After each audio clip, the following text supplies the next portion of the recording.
नमस्कार, मैं हूं अंजलि इस्टवाल। क्या आप जानते हैं हमारे देश में गरीबी, महिलाओं और बच्चों के खिलाफ हिंसा, दलितों के खिलाफ हिंसा, महंगाई का रिकॉर्ड तोड़ स्तर और न जाने कितने ही ऐसे मुद्दे हैं जिनकी फिक्र सिर्फ हमें और आपको है, बल्कि होना ये चाहिए कि इसकी फिक्र राजनेताओं को और राजनीतिक पार्टियों को होनी चाहिए।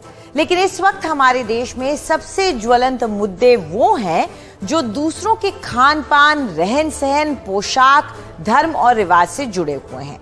यही वजह है कि अप्रैल के महीने में रामनवमी, हनुमान जयंती और इन सब के शोभा यात्राओं की मुस्लिम बहुल इलाकों से निकलने वाली उन्माद से भरी शोभा यात्रा के बाद दंगे भड़के। और हम आपको इस वक्त दिखा रहे हैं कि कौन कौन से ऐसे वो राज्य हैं जहां पर सांप्रदायिक द्वेष की आग फैल रही है। चाहे वो गुजरात हो, मध्य प्रदेश हो, दिल्ली हो, पश्चिम बंगाल हो, झारखंड हो, आंध्र प्रदेश हो, कर्नाटक में हो या महाराष्ट्र में हो, यहां तक कि उत्तराखंड और गोवा में भी सब जगह इन सब राज्यों में नफरत और उन्माद से भरी भीड़ आपस में भिड़ी और फिर कोशिश ये रही कि सारा फैसला खुद ही कर लिया जाए। कानून व्यवस्था जैसी बातें इनके लिए मायने नहीं रखती। कुछ ऐसा ही दिखा दिल्ली की जहांगीरपुरी में भी। अब सवाल कई है, क्या दिल्ली के जहांगीरपुरी मामले के बाद वोट बैंक की पॉलिटिक्स हो रही है? क्या नाजुक मामलों में सियासत को इस तरह दखल देना चाहिए? बयानबाजियों और आरोप प्रत्यारोप से क्या मामला और नहीं भड़कता? लेकिन इसके बारे में सोचता कौन है? कम से कम वो लोग तो नहीं सोचते जिनको इसके बारे में सोचना चाहिए। आइए हम आपको दिखाने की कोशिश करते हैं कि इन 10 राज्यों में कैसे नफरत फैली, कैसे ये आग चारों ओर फैली। सबसे पहले बात करते हैं गुजरात की। अगर वहां पर देखें तो खंभात में रामनवमी का एक जुलूस था और उस दौरान 2 समूहों में आपस में झड़प हो गई। इस झड़प में एक शख्स की मौत भी हो गई। हिम्मतनगर की बात करते हैं गुजरात के, जहां पर एक बार फिर से 2 समुदाय के बीच में झड़प हुई। कई गाड़ियों को और कई दुकानों के साथ भी तोड़फोड़ की गई, जो कि अक्सर देखा जाता है कि आम लोगों की चीजों के ऊपर लोगों का गुस्सा फूट पड़ता है। वहीं वडोदरा में देखा गया कि एक सड़क दुर्घटना हुई और उसके बाद गुस्सा और एक दूसरे से नाराजगी इतनी ज्यादा भड़क गई कि सांप्रदायिक हिंसा में बदल गई और उसके बाद कई लोग इसमें घायल भी हो गए। अब रुक करते हैं मध्य प्रदेश का, जहां खरगोन की हिंसा को लेकर कई सुर्खियां आपने देखी होंगी। रामनवमी का एक जुलूस था जिसके ऊपर पथराव किया गया और उसके बाद वहां पर हिंसा भड़की। खरगोन की अगर बात करें तो वहां पे भी कई दुकानों को, कई घरों को, गाड़ियों को आग लगा दी गई। इसमें एक शख्स की मौत भी हुई और कई लोग घायल भी हुए। यहाँ सरकार ने बहुत कड़ा रुख अपनाया और सरकार ने यहाँ पर बुलडोजर भी चला दिए। लेकिन सवाल ये भी उठ रहा था कि आखिर बुलडोजर चलाने का मतलब क्या था, जब तक कानून के तहत ये साबित नहीं हुआ था कि गलती किसकी है। अब आते हैं दिल्ली की तरफ, जहां पर जहांगीरपुरी में बिना इजाजत के एक शोभा यात्रा निकाली गई और उसके दौरान हंगामा हुआ। हालांकि इससे पहले 2 शोभा यात्रा उसी इलाके में से गुजर चुकी थी, लेकिन ये तीसरी थी जो कि बिना इजाजत की थी। इस पर पथराव हुआ, दोनों तरफ से फिर पथराव हुआ और अंततः एक गोली भी चली, ये जिसका वीडियो भी बाद में वायरल हुआ। और जहांगीरपुरी में 8 पुलिस वालों समेत 9 लोग घायल हुए हैं और 25 आरोपियों को गिरफ्तार किया गया है, जिनमें हिंदू और मुसलमान दोनों शामिल हैं। अब बात करते हैं पश्चिम बंगाल की। ये भी अछूता नहीं रहा है। बांकुड़ा इलाका है, वहां पे रामनवमी का जुलूस हुआ, उस पर हमले के आरोप लग रहे हैं। पुलिस और बीजेपी कार्यकर्ता आपस में एक दूसरे पर आरोप लगा रहे हैं, उनमें भी झड़प हुई है। वहीं बात करते हैं हावड़ा की, तो बीजेपी का आरोप है कि यहां पर जो शोभा यात्रा निकाली गई उस पर पथराव किया गया और बाद में पुलिस ने उन पर लाठीचार्ज किया, जिससे कई लोग घायल हो गए। रुख अब करते हैं झारखंड का, जहां बोकारो में एक रामनवमी का जुलूस था और उस पर कुछ युवकों ने हमला कर दिया और हमला करने के बाद फिर वही मामला देखा गया कि वहां हिंसा भड़की। अब बात करते हैं लोहारदगा की। यहां जमकर पथराव हुआ, जिसके बाद दंगाइयों ने फिर एक बार कुछ गाड़ियों को आग के हवाले कर दिया। तो हिंसा हर जगह भड़कती हुई नजर आई है। आंध्र प्रदेश की बात करते हैं, यहाँ पर भी कुर्नूल में हनुमान जयंती के दिन एक जुलूस निकाला गया और उसमें लाउड स्पीकर की आवाज को ऊंचा रखा गया, जिसको लेकर एक बार फिर से दो समुदाय के बीच में भिड़ंत हो गई और 15 लोग घायल हुए। कर्नाटक की बात करते हैं, जहां लगातार सांप्रदायिक मामले जो हैं वो सामने आ रहे हैं। यहां हुबली में दरअसल एक सोशल मीडिया पर एक पोस्ट था जिसमें कहा गया था कि ये कथित तौर पर मुस्लिम विरोधी है। उसके बाद लोगों का गुस्सा फूटा और वो निकला पुलिस के थाने के ऊपर। उन्होंने वहां पर जाकर हमला कर दिया। बात करते हैं महाराष्ट्र की, जहां अमरावती में अचलपुर में एक भगवा झंडे के लगाए जाने के बाद एक बार फिर से दो समूह आपस में लड़ पड़े और दोनों तरफ से पथराव हुआ। इस मामले में 16 आरोपियों को गिरफ्तार किया गया है। वहीं महाराष्ट्र में अगर आप मुंबई की तरफ आते तो वहां उससे थोड़ा बाहर MMR रीजन में मलाड और मानखुर्द में भी दो पक्षों के बीच में हिंसा हो गई और एक बार फिर से हमने सांप्रदायिक सद्भाव को बिगड़ते हुए देखा। उत्तराखंड की बात करें तो यहाँ हरिद्वार में हनुमान जयंती के दिन यहाँ पर भी शोभा यात्रा निकाली जा रही थी और यहाँ पर भी दो समुदाय, दो पक्ष आमने सामने आ गए। बात करते हैं अब गोवा की। यहाँ पर भी रामनवमी के मौके में वास्को में दो समुदाय के लोग आपस में भिड़ गए। एक बाइक रैली के दौरान पथराव हुआ और 13 आरोपियों को गिरफ्तार किया गया। तो ये सब हमने देखा किस तरह से इन राज्यों में लोगों में उन्माद भड़का, गुस्सा भड़का और आपस में लड़ाई झगड़ा हुआ। लेकिन हम सवाल उठा रहे हैं कि दंगों की आग में आखिर सियासी रोटियां कौन सेक रहा है। न तो हमारा सवाल नया है और न ही सियासी दलों का ऐसा रवैया कोई पहली बार सामने आ रहा है। जहांगीरपुरी के मामले में दो सियासी दल जिस तरह एक दूसरे को घेरने की कोशिश कर रहे हैं, उसकी वजह से एक बार फिर हम इस सवाल को उठाने पर मजबूर हुए हैं। किसी ने क्या बोला, ये बताने के पहले हम आपको एक बार इस मसले पर नजर डाल देते हैं। हम बता दें कि हुआ क्या।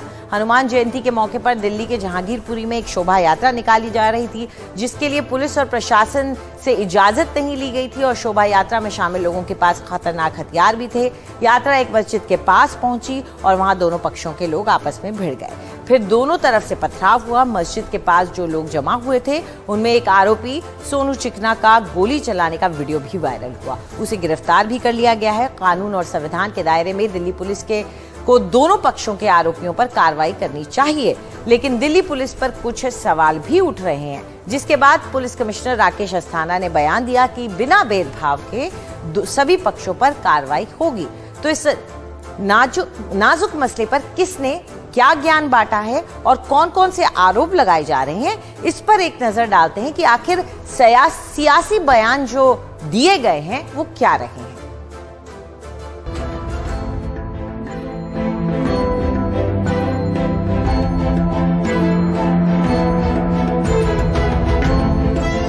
अंदर के या बाहर के लोग हैं, इस देश को अक्स खराब करना चाहते, पीस और अमन के लिए खतरा है, उसको इस बार नहीं बख्शा जाएगा। हर 6 महीने में ये जो नफरत के नासूर लोग हैं, ये हेट की हैट्रिक बनाने में और नफरत की नोबाल करने में लगे रहते हैं। ये बहुत ही दुर्भाग्यपूर्ण है। ये सब जो कुछ चल रहा है, ये नगर निगम चुनाव जीतने के लिए आपके पास कोई इशू नहीं है। इसलिए जिन्ना के सोच वाले लोग, ओवैसी टाइप के लोग जो कहते हैं कि उस गली में क्यों गए, क्या उन्होंने देश को बांट दिया कि ये हिंदू की गली है, ये मुसलमान की गली है? कि आज जब से भाजपा सरकार आई है तो एक नया मोटो, नया फॉर्मूला शुरू हो गया है कि समाज को आपस में लड़वाओ और जो तेल की लूट है और महंगाई की लूट है उससे ध्यान हटाओ।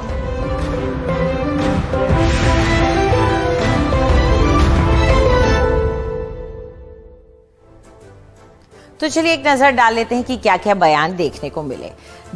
अरविंद केजरीवाल ने कहा कि दिल्ली की कानून व्यवस्था दुरुस्त रखने की जिम्मेदारी केंद्र की है, यानी कि अपनी जिम्मेदारी से बच गए। वहीं दिल्ली में आम आदमी पार्टी सरकार अवैध बांग्लादेशियों की मदद कर रही है और हिंसा उसी का नतीजा है, ये बीजेपी के अध्यक्ष ने कहा, आदेश गुप्ता ने। वहीं बीजेपी सांसद मनोज तिवारी ने वीडियो जारी कर मुख्य आरोपी अंसार को आम आदमी पार्टी से जुड़ा बता दिया और उसका जवाब आज हमने बाद में देखा। क्या आम आदमी पार्टी कोई दंगा फैक्ट्री चला रही है, ऐसा भी उन्होंने सवाल उठाया। आम आदमी पार्टी ने भी एक फोटो जारी कर अंसार को बीजेपी से जुड़ा हुआ बता दिया। ये सौरभ भारद्वाज ने एक प्रेस कॉन्फ्रेंस के दौरान किया। उधर एआईएमआईएम के प्रमुख असदुद्दीन ओवैसी ने मुख्य आरोपी अंसार का बचाव किया। बिना इजाजत जुलूस निकाला गया और अंसार शांति कायम कर रहा था, ये ओवैसी साहब का कहना है। तो हनुमान जयंती शोभा यात्रा हिंदुस्तान में नहीं हो, क्या पाकिस्तान में हो, अफगानिस्तान में निकाली जाए, ये कहा गया केंद्रीय मंत्री गिरिराज सिंह की तरफ से। वहीं जहांगीरपुरी सांप्रदायिक हिंसा की जिम्मेदार बीजेपी है, ये शरद पवार कह रहे हैं। तो सब एक दूसरे पर आरोप लगा रहे हैं। हम एक छोटा सा ब्रेक लेंगे। ब्रेक के बाद बात करेंगे एक दूसरे मुद्दे की जो कि सांप्रदायिक बनती जा रही है, और वो है लाउड स्पीकर का। ऐसे में एमएनएस क्या कह रही है, ये भी बहुत दिलचस्प है।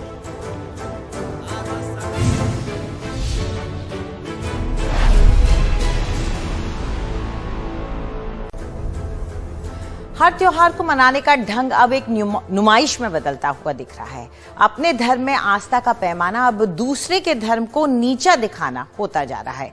जिन मुद्दों पर भारत में हर समुदाय के लोग एक दूसरे के लिए थोड़ी रियायत देते हुए सांप्रदायिक एकता बनाए रखते थे, उन मुद्दों पर अब तलवारें खिंच रही हैं और गोलियां चल रही हैं। ऐसा ही एक मुद्दा रहा है धार्मिक स्थलों में लाउड स्पीकर के इस्तेमाल का। लाउड स्पीकर से उठने वाले शोर को लेकर सुप्रीम कोर्ट के स्पष्ट दिशा निर्देश हैं, लेकिन ज्यादातर राज्य इन नियमों में अपने मन मुताबिक ढील बरतते आए हैं। लेकिन इस बार मुद्दे को राजनीतिक पार्टियों ने उछालना शुरू कर दिया है। एक नजर डालते हैं कि लोग क्या क्या बोल रहे हैं। अगर आप राज ठाकरे को देखें तो उन्होंने एक चेतावनी दे दी थी कि सारे मस्जिदों के लाउड स्पीकर को बंद कर दिया जाए, उन्हें उतार दिया जाए, वरना मस्जिद के बाहर वो उससे जोर से हनुमान चालीसा का पाठ करेंगे। और उन्होंने इसके लिए एक मियाद भी दी है। उन्होंने कहा है कि 3 मई से पहले ये सब बंद हो जाने चाहिए। 3 मई के दिन के बाद अदरवाइज वो अपना एक्शन दिखाएंगे। वहीं मोहित कंबोज जो कि नेता हैं बीजेपी के महाराष्ट्र के, उन्होंने जब ये देखा तो वो भी पीछे नहीं रहे। उन्होंने कहा कि वो मुफ्त में हनुमान चालीसा के लिए ये लाउड स्पीकर देंगे। उसके बाद में हनुमान जयंती में उन्होंने मंदिरों में बांट भी दिए थे लाउड स्पीकर।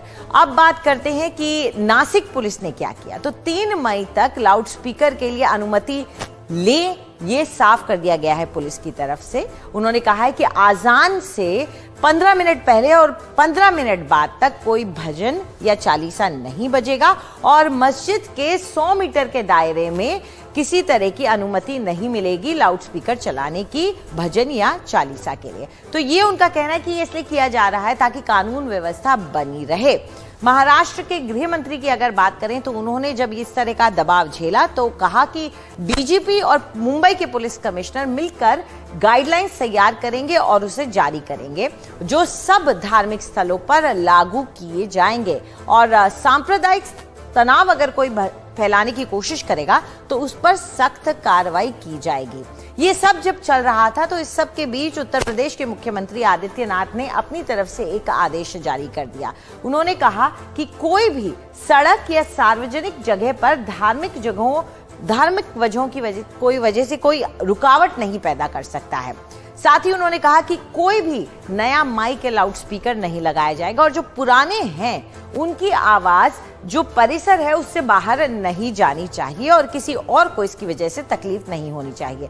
साथ ही ये भी तय कर दिया गया है कि 4 मई तक सभी पुलिसकर्मियों की छुट्टी रद्द कर दी जाएगी ताकि अक्षय तृतीया और ईद जो एक ही दिन पर पड़ रहा है उस दौरान कोई दिक्कत ना हो कानून व्यवस्था की। लेकिन सवाल ये बनता है कि कानून क्या कहता है इस पूरे मुद्दे पर। कानून ये कहता है कि सार्वजनिक स्थलों पर लाउड स्पीकर बजाने के लिए आपको लिखित अनुमति की जरूरत होती है। रात 10 बजे से सुबह 6 बजे तक लाउड स्पीकर आप नहीं बजा सकते हैं। बंद कमरों में और ऐसी बंद जगहों पर ही आप रात को लाउड स्पीकर बजा सकते हैं, लेकिन उसकी भी आवाज की सीमा तय है। विशेष परिस्थितियों में सरकार कर सकती है, जैसे कि पब्लिक इमरजेंसी हो जाए या कोई और वजह हो तो 12 बजे तक भी इजाजत दी जा सकती है। राज्य सरकार अस्पताल, शैक्षिक संस्थान, व्यावसायिक संस्थानों के आसपास साइलेंट जोन बना सकती है और वहां पर कुछ नियम लागू होते हैं, जैसे कि 100 मीटर के दायरे में लाउडस्पीकर साइलेंट जोन के नहीं बजाया जा सकता है। लेकिन वही, जैसे कि हम आपको बता रहे थे, हर कोई इस तरह के कानूनों को पालन नहीं करता है और यही वजह है कि अब आमने सामने आ गए हैं लाउडस्पीकर को लेकर रोक। तो इस पर हमारी नजर बनी रहेगी। लेकिन आज क्या आप जानते हैं में इतना ही। नमस्कार।